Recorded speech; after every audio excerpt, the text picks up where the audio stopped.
ಈಗಿನ ಸಮಯದ ದೊಡ್ಡ ಸಮಸ್ಯೆ ರಕ್ತದ ಕಡಿಮೆ ಅಂಶ, ಎನೀಮಿಯಾ. ತುಂಬ ಪೇಷಂಟ್ ಬರ್ತಾ ಇದ್ದಾರಲ್ವಾ?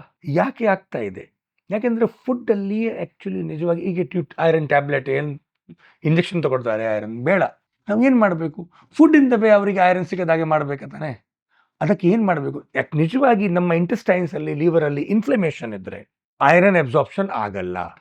ಐರನ್ ಅಬ್ಸಾರ್ವ್ ಆಗಲಿಕ್ಕೆ ಏನು ಮಾಡಬೇಕು? ಆವಾಗ ಇನ್ಫ್ಲಮೇಷನ್ ಹೋಗಬೇಕು. ರಜನಿ ಅಂತ ಹೇಳಿದರೆ ಅರಿಶಿನ ಪುಡಿ. ಪಿವೇದ್ ಘೃತಂ ವಾ ರಜನಿ ವಿಪಕ್ವಂ.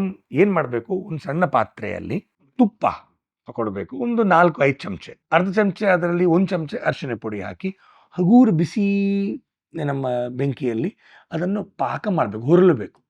ಅದಾದ ಮೇಲೆ ಒಳ್ಳೆ ಕೆಂಪು ಆಗುವಾಗ ಅದನ್ನು ತೆಗಿಬೇಕು, ತುಂಬ ಸುಟ್ಟಬಾರ್ದು. ಇದು ನಿಜವಾಗಿ ಸ್ವಲ್ಪ ಪ್ರಮಾಣದಲ್ಲಿ ಹಾಲು ಜೊತೆಗೆ ತಗೊಂಡ್ರೆ ಗೋಲ್ಡನ್ ಮಿಲ್ಕ್ ಆಗ್ತದಂತೆ. ಇದರಿಂದ ಎಲ್ಲ ಇನ್ಫ್ಲಮೇಷನ್ ಹೊಟ್ಟೆಯಲ್ಲಿ ಕಮ್ಮಿ ಆಗ್ತದೆ.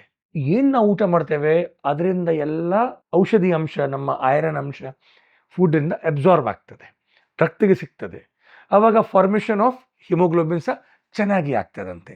ನಾವು ನಮ್ಮ ಪ್ರಾಕ್ಟೀಸಲ್ಲಿ ಅಂಥ ಪ್ರಯೋಗವನ್ನು ಯಾಕೆ ಮಾಡಬಾರ್ದು? ನೀವು ಪುನರ್ನವಾಸ ಕೊಡಿ, ನೀವು ಸಪ್ತಾಮೃತಲೋ ಇತ್ಯಾದಿ ಕೊಡಿ, ಬಟ್ ಈ ಪ್ರಾಕ್ಟೀಸ್ ಅಪ್ರೋಚ್ ಮಾಡಲೇಬೇಕು. ಇಲ್ಲದಿದ್ದರೆ really we will miss because of the comparison with western medical system. We should not lose our own values.